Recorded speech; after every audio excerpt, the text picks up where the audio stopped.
Hindi wato Hausa. Hindi Hausa.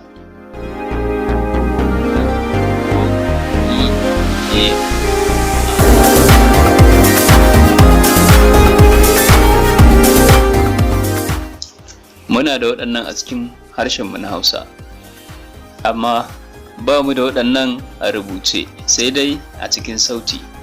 Wato wannan gajeren sauti ne a harshen Hindiyanci, wannan dogonsa. Wannan gajeren sauti ne a A, I, E, O, U. Akwai layi guda 7.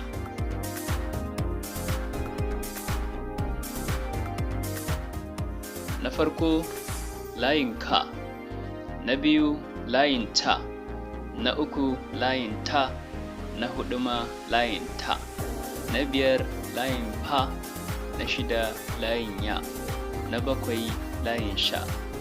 Akwai layuka guda 7 kamar yadda suke jerantawa. Mu a Hausa mukan jeranta tun daga a, ba, ta, da zuwa za. Su kuma ga yadda suke jerawa.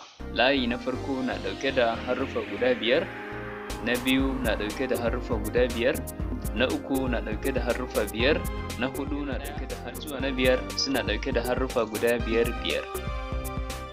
Layi na 6 zuwa na 7 suna ɗauke da haruffa guda 4.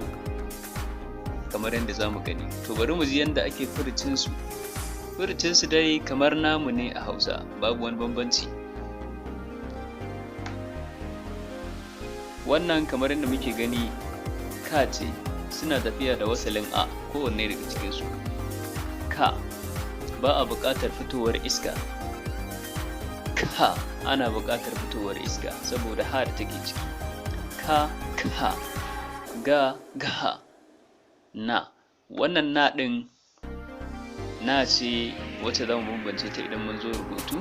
Na ce wacce take zuwa mara wasali da take fitowa daga hanci.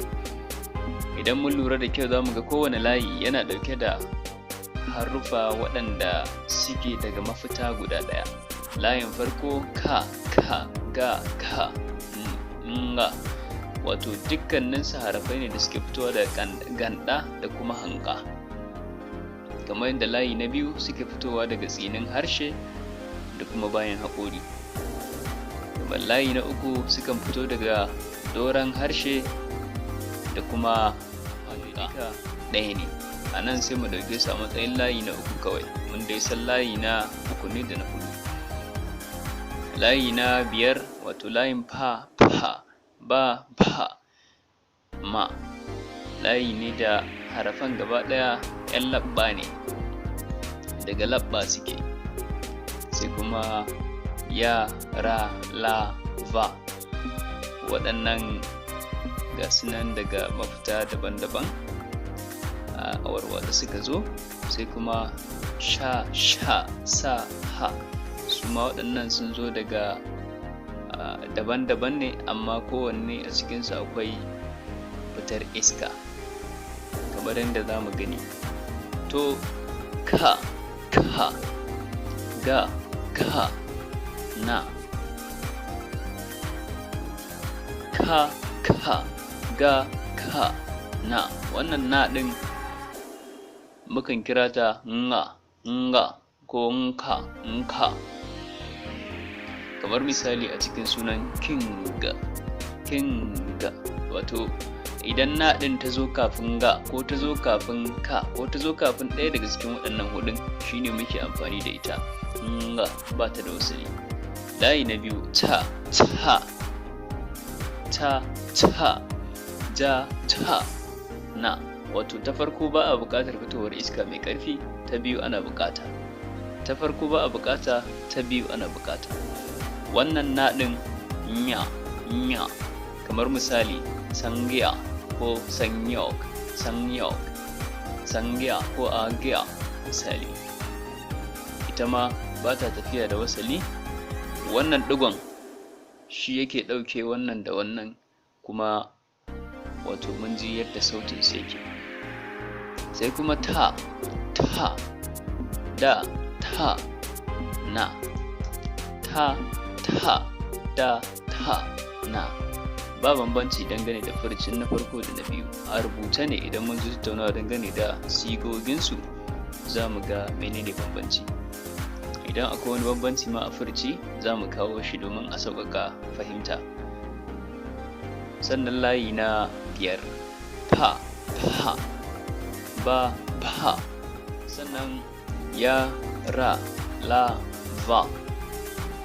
Wannan za ka iya kiranta va, za ka iya kiranta wa. To amma a harshen Hindi duk inda ka ga wa to va za ka kira ta va.